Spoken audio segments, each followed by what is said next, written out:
ਜਥੇਦਾਰ ਦੇ ਹਥਿਆਰਾਂ ਵਾਲੇ ਬਿਆਨ ਤੇ ਸੀਐਮ ਮਾਨ ਨੇ ਜਤਾਇਆ ਇਤਰਾਜ਼। ਕਿਹਾ ਮਾਡਰਨ ਹਥਿਆਰਾਂ ਦੀ ਨਹੀਂ, ਮਾਡਰਨ ਤਰੱਕੀ ਦੀ ਕਰੀਏ ਗੱਲ। ਘਰ ਘਰ ਹਥਿਆਰ ਨਹੀਂ, ਗੁਰਬਾਣੀ ਪਹੁੰਚਾਉਣ ਦਾ ਦਈਏ ਸੁਨੇਹਾ।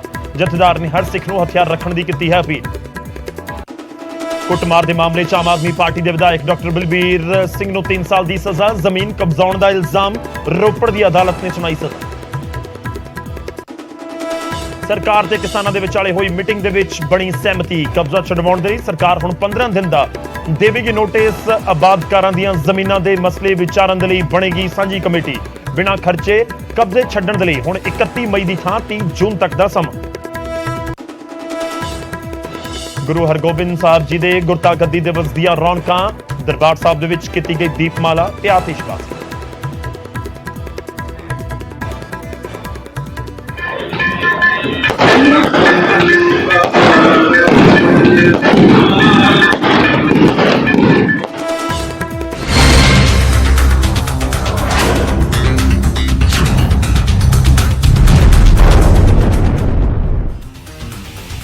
ਸਤਿ ਸ੍ਰੀ ਅਕਾਲ, ਸਵਾਗਤ ਹੈ। ਗੌਰਵ ਸ਼ੁਕਲਾ ਮੈਂ ਹਾਂ ਤੁਹਾਡੇ ਨਾਲ ਹਾਜ਼ਰ ਹਾਂ। ਫਰਕ ਤਾਂ ਪੈਂਦਾ ਹੈ ਲੈ ਕੇ ਫਰਕ ਤਾਂ ਪੈਂਦਾ ਦੀ ਸ਼ੁਰੂਆਤ ਅੱਜ ਖਬਰ ਦੇ ਨਾਲ, ਉਸ ਖਬਰ ਦੇ ਨਾਲ ਕਰਨ ਜਾ ਰਹੇ ਹਾਂ ਜੋ ਹੈਰਾਨ ਤੇ ਪਰੇਸ਼ਾਨ ਕਰਨ ਵਾਲੀ ਹੈ।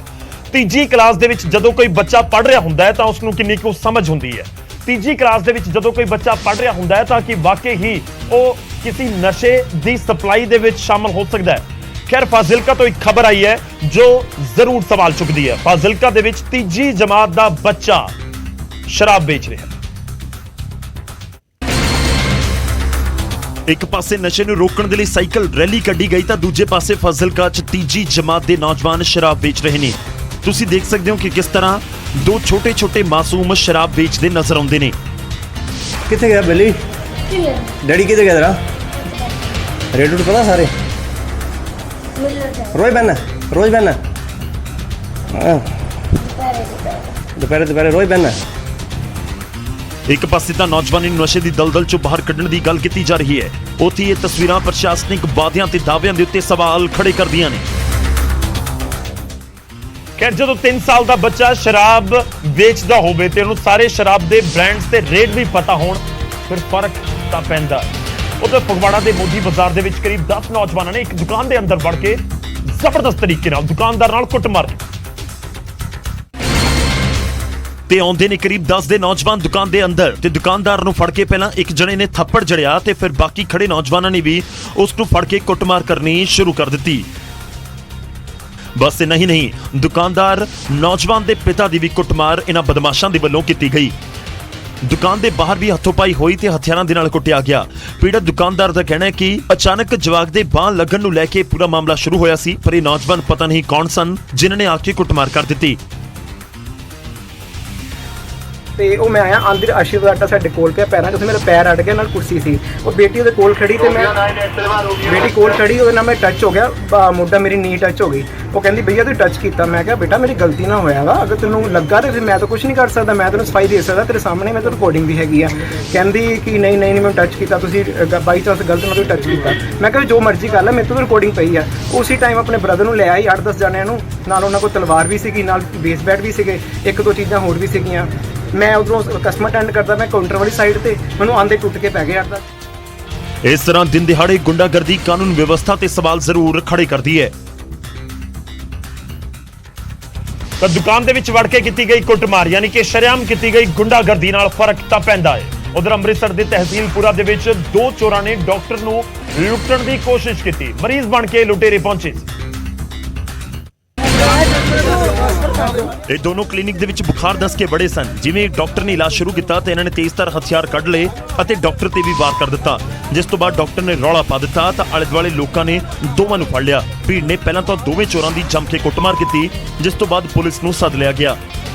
ਇਹਨਾਂ ਨੇ ਟੋਕਾ ਲੈ ਕੇ ਪਹਿਲਾਂ ਡਾਕਟਰ ਸਾਹਿਬ ਦੀ ਦੁਕਾਨ ਤੇ ਅੰਦਰ ਸ਼ਟਰ ਮਾਰ ਕੇ ਟੋਕੇ ਨਾਲ ਡਾਕਟਰ ਸਾਹਿਬ ਨੂੰ ਕੁੱਟਿਆ। ਇਹ ਟੋਕਾ ਛੱਡ ਕੇ ਉਸ ਤੋਂ ਬਾਅਦ ਇਹਨਾਂ ਨੇ ਹਾਲਾਤ ਕੀ ਕੀਤੇ, ਇਹਨਾਂ ਨੂੰ ਪਰਸ ਲੈ ਕੇ ਇਹਨਾਂ ਨੂੰ ਆਪਾਂ ਤੁਹਾਡੇ ਕੋਲ ਫੜਾ ਲਗੇ ਆ। ਪੁਲਿਸ ਦੇ ਮੌਕੇ ਤੇ ਪਹੁੰਚਣ ਤੱਕ ਭੀੜ ਨੇ ਦੋਵੇਂ ਚੋਰਾਂ ਦੀ ਖੂਬ ਕੁੱਟਮਾਰ ਕੀਤੀ। ਹਾਲਾਂਕਿ ਬਾਅਦ ਦੇ ਵਿੱਚ ਪੁਲਿਸ ਦੋਵੇਂ ਚੋਰਾਂ ਨੂੰ ਆਪਣੇ ਨਾਲ ਲੈ ਗਈ। ਇਹ ਦੋਵੇਂ ਚੋਰ ਪਹਿਲਾਂ ਵੀ ਕਿਸੇ ਦਾ ਪਰਸ ਖੋ ਕੇ ਭੱਜੇ ਸਨ।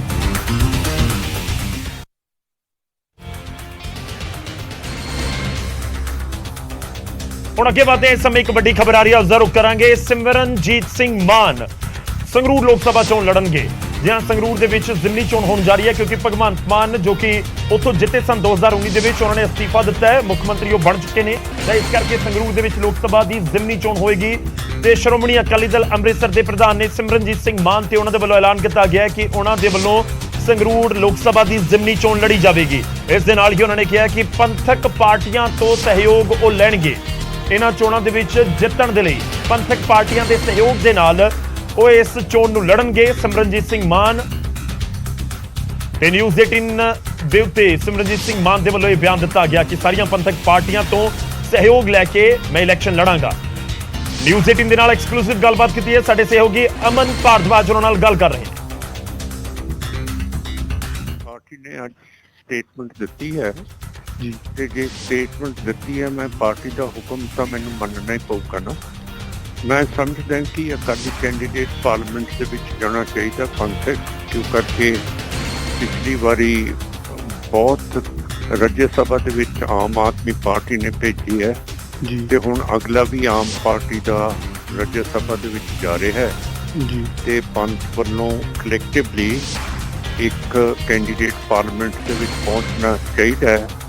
ਜਿਹੜੇ ਇਸ਼ੂਜ਼ ਹੈਗੇ ਹੈ ਪੰਥ ਦੇ ਪੰਜਾਬ ਦੇ ਜੀ, ਉਹ ਪਾਰਲੀਮੈਂਟ ਦੇ ਵਿੱਚ ਗੂੰਜਣੇ ਚਾਹੀਦੇ ਹੈ, ਜੋ ਕਿ ਸਾਨੂੰ 1984 ਤੋਂ ਬਾਅਦ ਸਾਨੂੰ ਇਨਸਾਫ ਨਹੀਂ ਮਿਲਿਆ ਹੈ।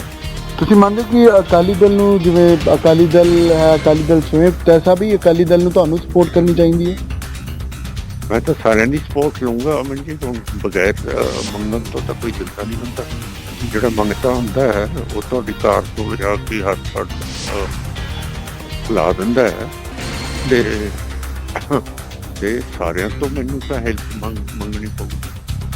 ਤਾਂ ਲੋਕ ਸਭਾ ਦੀ ਜ਼ਿਮਨੀ ਚੋਣ ਹੋਏਗੀ ਸੰਗਰੂਰ ਲੋਕ ਸਭਾ ਸੀਟ ਦੇ ਉੱਤੇ, ਤਾਂ ਉੱਥੇ ਸਿਮਰਨਜੀਤ ਸਿੰਘ ਮਾਨ ਚੋਣ ਲੜਦੇ ਨਜ਼ਰ ਆਉਣਗੇ। ਅਗਲੀ ਖਬਰ ਦਾ ਰੁਖ ਕਰਦੇ ਹਾਂ। ਮੀਰੀ ਪੀਰੀ ਦੇ ਮਾਲਕ ਸ੍ਰੀ ਗੁਰੂ ਹਰਗੋਬਿੰਦ ਸਾਹਿਬ ਜੀ ਦੇ ਗੁਰਤਾ ਗੱਦੀ ਦਿਵਸ ਮੌਕੇ ਸ੍ਰੀ ਅਕਾਲ ਤਖਤ ਸਾਹਿਬ ਦੇ ਜਥੇਦਾਰ ਨੇ ਇੱਕ ਵੱਡਾ ਬਿਆਨ ਦਿੱਤਾ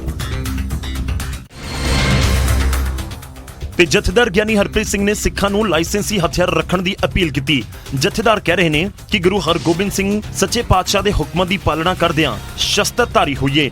ਗੱਤਕੇਬਾਜ਼ੀ, ਤਲਵਾਰਬਾਜ਼ੀ, ਨਿਸ਼ਾਨੇਬਾਜ਼ੀ, ਇਹ ਜਿਹੜੀਆਂ ਕਲਾਮਾਂ ਨੇ ਇਹਨਾਂ ਦੇ ਵਿੱਚ ਸਿੱਖਿਅਤ ਹੋਈਏ। ਹਰ ਸਿੱਖ ਲਾਇਸੈਂਸੀ ਜਿਹੜੇ ਮਾਡਰਨ ਹਥਿਆਰ ਨੇ ਲੀਗਲ ਤਰੀਕੇ ਦੇ ਨਾਲ ਰੱਖੇ ਜਾ ਸਕਦੇ ਨੇ, ਉਹ ਰੱਖਣ ਦਾ ਯਤਨ ਜ਼ਰੂਰ ਕਰਨ। ਜ਼ਰੂਰਤ ਹੈ ਸਾਡੇ ਖਾਸ ਤੌਰ ਤੇ ਸਿੱਖ ਨੌਜਵਾਨ ਬੱਚੇ ਬੱਚੀਆਂ ਨੂੰ ਕਿ ਗੁਰੂ ਹਰਗੋਬਿੰਦ ਸਾਹਿਬ ਸੱਚੇ ਪਾਤਸ਼ਾਹ ਦੇ ਆਦੇਸ਼ਾਂ ਦੀ ਇਹ ਪਾਲਣਾ ਕਰਦੇ ਆ, ਸ਼ਸਤਰਧਾਰੀ ਹੋਈਏ। ਗੱਤਕੇਬਾਜ਼ੀ, ਤਲਵਾਰਬਾਜ਼ੀ, ਨਿਸ਼ਾਨੇਬਾਜ਼ੀ, ਇਹ ਜਿਹੜੀਆਂ ਕਲਾਵਾਂ ਨੇ ਇਹਨਾਂ ਦੇ ਵਿੱਚ ਸੁਸਿੱਖਿਅਤ ਹੋਈਏ। ਔਰ ਹਰ ਸਿੱਖ ਲਾਇਸੈਂਸੀ ਜਿਹੜੇ ਮਾਡਰਨ ਹਥਿਆਰ ਨੇ ਲੀਗਲ ਤਰੀਕੇ ਦੇ ਨਾਲ ਉਹ ਵੀ ਜਿਹੜਾ ਹੈ ਉਹ ਰੱਖਣ ਦਾ ਹਰ ਸਿੱਖ ਯਤਨ ਜ਼ਰੂਰ ਕਰੇ। ਜਥੇਦਾਰ ਦੇ ਬਿਆਨ ਤੇ ਸਿਆਸਤ ਵੀ ਸ਼ੁਰੂ ਹੋ ਗਈ। ਸਿਆਸੀ ਪਾਰਟੀਆਂ ਨੇ ਜਥੇਦਾਰ ਦੇ ਬਿਆਨ ਨੂੰ ਮੰਦਭਾਗਾ ਦੱਸਿਆ ਹੈ। ਜਥੇਦਾਰ ਸਾਹਿਬ ਨੇ ਬਿਆਨ ਦਿੱਤਾ ਤਾਂ ਉਸ ਦੇ ਨਾਲ ਹੀ ਸਿਆਸੀ ਬਿਆਨਬਾਜ਼ੀ ਵੀ ਸ਼ੁਰੂ ਹੋ ਗਈ ਹੈ। ਜਥੇਦਾਰ ਸਾਹਿਬ ਦੇ ਬਿਆਨ ਦੇ ਉੱਤੇ ਕੁਝ ਪਾਰਟੀਆਂ ਸਵਾਲ ਚੁੱਕ ਰਹੀਆਂ ਨੇ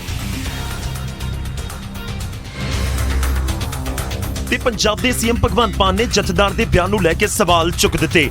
ਸੀਐਮ ਨੇ ਟਵੀਟ ਕਰਦਿਆਂ ਲਿਖਿਆ, ਮਾਣਯੋਗ ਜਥੇਦਾਰ ਸ਼੍ਰੀ ਅਕਾਲ ਤਖਤ ਸਾਹਿਬ ਜੀ, ਤੁਹਾਡਾ ਹਥਿਆਰਾਂ ਵਾਲਾ ਬਿਆਨ ਸੁਣਿਆ। ਜਥੇਦਾਰ ਸਾਹਿਬ ਜੀ, ਤੁਸੀਂ ਸਰਬੱਤ ਦਾ ਭਲਾ ਮੰਗਣ ਵਾਲੀ ਗੁਰਬਾਣੀ ਨੂੰ ਘਰ ਘਰ ਪਹੁੰਚਾਉਣ ਦਾ ਸੰਦੇਸ਼ ਦਿਓ, ਨਾ ਕਿ ਹਥਿਆਰ ਰੱਖਣ ਦਾ। ਜਥੇਦਾਰ ਸਾਹਿਬ, ਆਪਾਂ ਪੰਜਾਬ ਵਿੱਚ ਸ਼ਾਂਤੀ, ਭਾਈਚਾਰੇ ਅਤੇ ਮਾਡਰਨ ਤਰੱਕੀ ਦੇ ਸੁਨੇਹੇ ਦੇਣੇ ਨੇ, ਨਾ ਕਿ ਮਾਡਰਨ ਹਥਿਆਰਾਂ ਦੇ। ਮੁੱਖ ਮੰਤਰੀ ਨੇ ਸਾਫ਼ ਸ਼ਬਦਾਂ ਦੇ ਵਿੱਚ ਕਿਹਾ ਕਿ ਮਾਡਰਨ ਤਰੱਕੀ ਦੇ ਸੁਨੇਹੇ ਦਿੱਤੇ ਜਾਣ, ਨਾ ਕਿ ਮਾਡਰਨ ਹਥਿਆਰਾਂ ਦੇ। ਉਧਰ ਸੀਐਮ ਦੇ ਨਾਲ ਬੀਜੇਪੀ ਤੇ ਕਾਂਗਰਸ ਵੀ ਜਥੇਦਾਰ ਦੇ ਬਿਆਨ ਦੇ ਉੱਤੇ ਸਵਾਲ ਚੁੱਕ ਰਹੇ ਨੇ। ਉਧਰ ਸਿਰਫ ਮੁੱਖ ਮੰਤਰੀ ਨਹੀਂ, ਬੀਜੇਪੀ ਨੇ ਵੀ ਮੰਦਭਾਗਾ ਦੱਸਿਆ ਇਸ ਬਿਆਨ ਨੂੰ। ਤਾਂ ਕਾਂਗਰਸ ਨੇ ਜਥੇਦਾਰ ਸਾਹਿਬ ਨੂੰ ਅਹੁਦੇ ਤੋਂ ਹਰਪ੍ਰੀਤ ਸਿੰਘ ਨੂੰ ਅਹੁਦੇ ਤੋਂ ਹਟਾਉਣ ਦੀ ਮੰਗ ਕਰ ਦਿੱਤੀ ਤੇ ਬੀਜੇਪੀ ਤੇ ਕਾਂਗਰਸ ਨੇ ਜਥੇਦਾਰ ਦੇ ਬਿਆਨ ਨੂੰ ਮੰਦਭਾਗਾ ਦੱਸਿਆ ਤੇ ਬਿਆਨ ਦੇਣ ਤੋਂ ਪਹਿਲਾਂ ਇਸ ਦੇ ਨਤੀਜਿਆਂ ਬਾਰੇ ਸੋਚਣ ਦੀ ਗੱਲ ਵੀ ਕਹੀ। ਉਹ ਆਪਣੀ ਸਟੇਟਮੈਂਟ ਤੇ ਦੁਬਾਰਾ ਗੌਰ ਕਰਨ।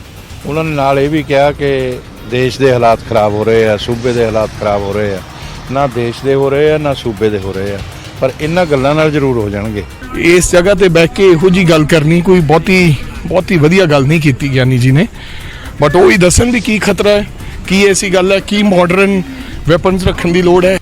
ਉਧਰ ਆਮ ਆਦਮੀ ਪਾਰਟੀ ਦਾ ਕਹਿਣਾ ਹੈ ਕਿ ਲਾਅ ਐਂਡ ਆਰਡਰ ਪੂਰੀ ਤਰ੍ਹਾਂ ਮੇਨਟੇਨ ਰੱਖਿਆ ਜਾ ਰਿਹਾ ਹੈ ਤੇ ਸ਼ਰਾਰਤੀ ਅਨਸਰਾਂ ਨੂੰ ਬਖਸ਼ਿਆ ਨਹੀਂ ਜਾਵੇਗਾ।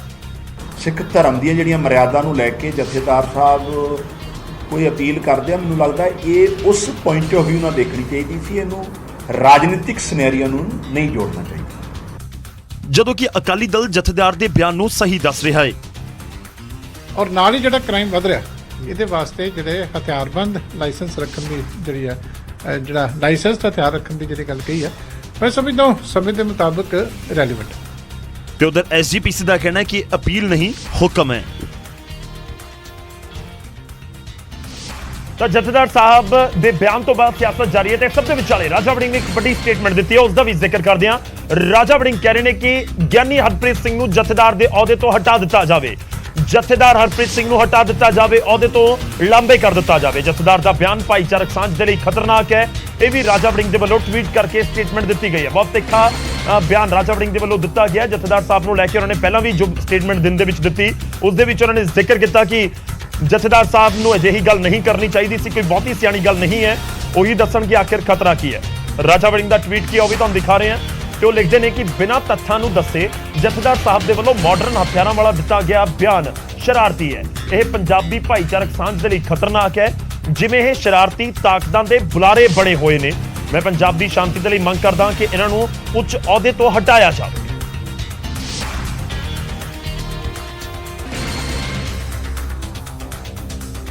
ਤਾਂ ਜਥੇਦਾਰ ਸਾਹਿਬ ਦੇ ਵੱਲੋਂ ਦਿੱਤੇ ਗਏ ਬਿਆਨ ਦੇ ਉੱਤੇ ਇਸ ਸਮੇਂ ਸਿਆਸੀ ਬਵਾਲ ਪੰਜਾਬ ਦੇ ਵਿੱਚ ਜ਼ਰੂਰ ਹੈ। ਉਧਰ ਜਥੇਦਾਰ ਸਾਹਿਬ ਨੇ ਬਿਆਨ ਦਿੱਤਾ ਹੈ ਕਿ ਸਾਰੇ ਸਿੱਖਾਂ ਨੂੰ ਲਾਇਸੈਂਸੀ ਹਥਿਆਰ ਰੱਖਣੇ ਚਾਹੀਦੇ ਨੇ, ਪਰ ਸਵਾਲ ਇਹ ਹੈ ਕਿ ਲਾਇਸੈਂਸੀ ਹਥਿਆਰ ਮਿਲਦਾ ਕਿਵੇਂ?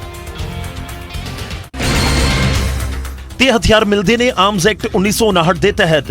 ਸਵੇਰ ਰੱਖਿਆ ਦੇ ਲਈ ਪ੍ਰਸ਼ਾਸਨ ਇਸ ਦਾ ਲਾਇਸੈਂਸ ਜਾਰੀ ਕਰਦਾ ਹੈ। 21 ਸਾਲ ਜਾਂ ਵੱਧ ਬਿਨੇਕਾਰ ਦੀ ਉਮਰ ਹੋਣੀ ਚਾਹੀਦੀ ਹੈ। ਭਾਰਤ ਦਾ ਨਾਗਰਿਕ ਹੋਣਾ ਵੀ ਜ਼ਰੂਰੀ ਹੈ ਤੇ ਗੰਭੀਰ ਮਾਮਲੇ ਦੇ ਵਿੱਚ ਨਾਮਜ਼ਦ ਨਾ ਹੋਵੇ। ਉਹਦਾ ਸਰੀਰਕ ਤੇ ਮਾਨਸਿਕ ਤੌਰ ਤੇ ਸਿਹਤਯਾਬ ਹੋਵੇ, ਕੋਈ ਸਰਕਾਰੀ ਬਕਾਇਆ ਨਾ ਹੋਵੇ। ਵਜ੍ਹਾ ਦੱਸਣੀ ਹਥਿਆਰ ਲਾਇਸੈਂਸ ਲੈਣ ਦੇ ਲਈ ਜ਼ਰੂਰੀ ਹੁੰਦੀ ਹੈ। ਸੂਬਾ ਸਰਕਾਰਾਂ ਤੇ ਗ੍ਰਹਿ ਮਹਿਕਮਿਆਂ ਦੇ ਜਾਂ ਮੰਤਰਾਲਿਆਂ ਨੂੰ ਅਧਿਕਾਰ ਹੁੰਦਾ ਹੈ ਕਿ ਉਹ ਲਾਇਸੈਂਸ ਜਾਰੀ ਕਰਨ। ਸੂਬੇ ਦੇ ਵਿੱਚ ਡੀਐਮ, ਕਲੈਕਟਰ, ਕਮਿਸ਼ਨਰ ਜਾਂ ਇਸੇ ਰੈਂਕ ਦੇ ਅਧਿਕਾਰੀ ਲਾਇਸੈਂਸ ਜਾਰੀ ਕਰ ਸਕਦੇ ਨੇ। ਤੇ ਹੁਣ ਲਾਇਸੈਂਸ ਦੀ ਪ੍ਰਕਿਰਿਆ ਕੀ ਹੁੰਦੀ ਹੈ? ਦਰਅਸਲ ਸਭ ਤੋਂ ਪਹਿਲਾਂ ਡੀਸੀ ਦਫ਼ਤਰ ਦੇ ਵਿੱਚ ਅਰਜ਼ੀ ਦਿੱਤੀ ਜਾਂਦੀ ਹੈ। ਇੱਥੇ ਐਸਐਸਪੀ ਦਫ਼ਤਰ ਨੂੰ ਅਰਜ਼ੀ ਭੇਜ ਦਿੱਤੀ ਜਾਂਦੀ ਹੈ। ਉਸ ਤੋਂ ਬਾਅਦ ਐਸਐਸਪੀ ਉਹ ਅਰਜ਼ੀ ਡੀਐਸਪੀ ਨੂੰ ਮਾਰਕ ਕਰਦੇ ਨੇ। ਉਸ ਇਲਾਕੇ ਦੇ ਐਸਐਚਓ ਨੂੰ ਭੇਜਦਾ ਹੈ ਜਿੱਥੇ ਬਿਨੇਕਾਰ ਰਹਿ ਰਿਹਾ ਹੋਵੇ। ਐਸਐਚਓ ਵੈਰੀਫਿਕੇਸ਼ਨ ਕਰਕੇ ਮੁੜ ਤੋਂ ਐਸਐਸਪੀ ਨੂੰ ਆਪਣੀ ਫਾਈਲ ਭੇਜ ਦਿੰਦੇ ਨੇ। ਐਸਐਸਪੀ ਦੇ ਕੋਲੋਂ ਫਾਈਲ ਡੀਸੀ ਦਫ਼ਤਰ ਨੂੰ ਜਾਂਦੀ ਹੈ। ਫਿਰ ਡੀਸੀ ਤੇ ਨਿਰਭਰ ਕਰਦਾ ਹੈ ਕਿ ਲਾਇਸੈਂਸ ਦੇਣਾ ਹੈ ਜਾਂ ਨਹੀਂ। ਪਹਿਲਾਂ 3 ਸਾਲਾਂ ਦੇ ਲਈ ਲਾਇਸੈਂਸ ਮਿਲਦਾ ਸੀ, ਹੁਣ ਉਸ ਦੀ ਮਿਆਦ ਵਧਾ ਕੇ 5 ਸਾਲ ਕਰ ਦਿੱਤੀ ਗਈ ਹੈ। ਪ੍ਰਾਇਮਰੀ ਲਾਇਸੈਂਸ ਜ਼ਿਲ੍ਹਾ ਪੱਧਰ ਦੇ ਲਈ ਦਿੱਤਾ ਜਾਂਦਾ ਹੈ। ਡੀਸੀ ਦੀ ਸਿਫਾਰਿਸ਼ ਤੇ ਹੀ ਇਸ ਦੇ ਦਾਇਰੇ ਦੇ ਵਿੱਚ ਇਜ਼ਾਫਾ ਹੁੰਦਾ ਹੈ। ਸੂਬਾ ਪੱਧਰੀ ਜਾਂ ਕੌਮੀ ਪੱਧਰ ਦਾ ਲਾਇਸੈਂਸ ਕੇਂਦਰੀ ਗ੍ਰਹਿ ਮੰਤਰਾਲੇ ਦੇ ਵੱਲੋਂ ਜਾਰੀ ਕੀਤਾ ਜਾਂਦਾ ਹੈ। ਤਾਂ ਇੰਨੀ ਸੌਖੀ ਵੀ ਨਹੀਂ ਲਾਇਸੈਂਸ ਲੈਣ ਦੀ ਪ੍ਰਕਿਰਿਆ, ਕਿਉਂਕਿ ਜੇਕਰ ਲਾਇਸੈਂਸ ਲੈਣਾ ਤਾਂ ਪਹਿਲਾਂ ਡੀਸੀ ਦੇ ਕੋਲ ਅਰਜ਼ੀ ਦੇਣੀ ਹੈ ਤੇ ਉਸ ਤੋਂ ਬਾਅਦ ਫਾਈਲ ਐਸਐਚਓ ਕੋਲ ਆਏਗੀ, ਵੱਡੇ ਵੱਡੇ ਅਧਿਕਾਰੀਆਂ ਤੋਂ ਹੁੰਦੇ ਹੋਏ ਵਾਪਸ ਜਾਏਗੀ। ਉਸ ਤੋਂ ਬਾਅਦ ਡੀਸੀ ਸਾਹਿਬ ਤੈਅ ਕਰਨਗੇ ਕਿ ਹਥਿਆਰ ਦਾ ਲਾਇਸੈਂਸ ਦੇਣਾ ਕਿ ਨਹੀਂ। ਪਰ ਹਥਿਆਰ ਲੈਣ ਦੇ ਲਈ ਦਸਤਾਵੇਜ਼ਾਂ ਦੀ ਵੀ ਜ਼ਰੂਰਤ ਹੁੰਦੀ ਹੈ ਤੇ ਤੁਹਾਨੂੰ ਆਪਣੀ ਪਛਾਣ, ਪਤੇ ਤੇ ਮੈਡੀਕਲ ਤੇ ਹੋਰ ਦਸਤਾਵੇਜ਼ ਵੀ ਜਮ੍ਹਾਂ ਕਰਵਾਉਣੇ ਪੈਂਦੇ ਨੇ। ਤਾਂ ਕਿਹੜੇ ਦਸਤਾਵੇਜ਼ ਚਾਹੀਦੇ ਨੇ ਉਹ ਤੁਹਾਨੂੰ ਦੱਸਦੇ ਹਾਂ। ਪਛਾਣ ਦਾ ਦਸਤਾਵੇਜ਼ ਅਤੇ ਪਤੇ ਦਾ ਸਬੂਤ, ਮੈਡੀਕਲ ਸਰਟੀਫਿਕੇਟ, ਮਾਨਸਿਕ ਤੇ ਸਰੀਰਕ ਸਿਹਤਯਾਬੀ ਬਾਰੇ, ਉਮਰ ਦਾ ਸਬੂਤ 21 ਸਾਲ ਜਾਂ ਉਸ ਤੋਂ ਵੱਧ ਉਮਰ ਹੋਵੇ, ਕਿਰਦਾਰ ਦਾ ਸਰਟੀਫਿਕੇਟ, ਕਿਰਦਾਰ ਚੰਗਾ ਹੈ, ਕੋਈ ਮਾਮਲਾ ਦਰਜ ਨਹੀਂ, ਆਮਦਨ ਦੀ ਜਾਣਕਾਰੀ, ਜੇਕਰ ਇਨਕਮ ਟੈਕਸ ਦੀ ਅਦਾਇਗੀ ਕਰਦੇ ਹੋ ਤਾਂ ਜਾਇਦਾਦ ਦੀ ਜਾਣਕਾਰੀ ਅਤੇ ਨੌਕਰੀ ਤੇ ਵਪਾਰ ਬਾਰੇ ਵੀ ਦੱਸਣਾ ਹੋਵੇਗਾ। ਜੇਕਰ ਕੋਈ ਕਰਜ਼ਾ ਲਿਆ ਤਾਂ ਉਸ ਦੀ ਵੀ ਜਾਣਕਾਰੀ ਦੇਣੀ ਹੋਵੇਗੀ। ਉੱਥੇ ਲਾਇਸੈਂਸ ਮਿਲਣ ਤੋਂ ਬਾਅਦ ਕੀ ਕੁਝ ਕੀਤਾ ਜਾਏਗਾ ਉਹ ਵੀ ਤੁਹਾਨੂੰ ਦੱਸਦੇ ਹਾਂ। ਉਹੀ ਹਥਿਆਰ ਖਰੀਦ ਸਕਦੇ ਹੋ ਜਿਸ ਦੇ ਲਈ ਲਾਇਸੈਂਸ ਬਣਵਾਇਆ ਗਿਆ ਹੈ। ਰਜਿਸਟਰਡ ਦੁਕਾਨਾਂ ਤੋਂ ਹੀ ਹਥਿਆਰਾਂ ਦੀ ਖਰੀਦ ਹੋ ਸਕਦੀ ਹੈ। ਪ੍ਰਸ਼ਾਸਨ ਦੇ ਕੋਲ ਡਿਟੇਲਸ ਦਰਜ ਕਰਵਾਉਣੀਆਂ ਜ਼ਰੂਰੀ ਹੋਣਗੀਆਂ। ਸੰਬੰਧਿਤ ਥਾਣੇ ਦੇ ਵਿੱਚ ਹਥਿਆਰਾਂ ਦਾ ਰਿਕਾਰਡ ਰੱਖਿਆ ਜਾਂਦਾ ਹੈ। ਰਜਿਸਟ੍ਰੇਸ਼ਨ ਤੋਂ ਬਾਅਦ ਹਥਿਆਰ ਰੱਖੇ ਜਾ ਸਕਦੇ ਨੇ। ਗੋਲੀਆਂ ਦਾ ਰਿਕਾਰਡ ਰੱਖਿਆ ਜਾਣਾ ਵੀ ਜ਼ਰੂਰੀ ਹੁੰਦਾ ਹੈ। ਗੋਲੀਆਂ ਖਰਚ ਕਿੱਥੇ ਕੀਤੀਆਂ ਇਸ ਬਾਰੇ ਵੀ ਦੱਸਣਾ ਲਾਜ਼ਮੀ ਹੁੰਦਾ ਹੈ। 1 ਸਾਲ ਦੇ ਲਈ 25 ਗੋਲੀਆਂ ਮਿਲਦੀਆਂ ਨੇ। ਤਾਂ ਰਿਕਾਰਡ ਤਾਂ ਪੂਰਾ ਰੱਖਿਆ ਜਾਂਦਾ ਹੈ, ਯਾਨੀ ਕਿ ਹਥਿਆਰ ਲੈਣੇ ਇੰਨੇ ਸੌਖੇ ਵੀ ਨਹੀਂ ਨੇ। ਖੈਰ, ਜਦੋਂ ਹਥਿਆਰਾਂ ਨੂੰ ਲੈ ਕੇ ਖੂਬ ਚਰਚਾ ਹੋ ਰਹੀ ਹੋਵੇ ਪੰਜਾਬ ਦੇ ਵਿੱਚ, ਫਿਰ ਫਰਕ ਤਾਂ ਪੈਂਦਾ ਹੈ।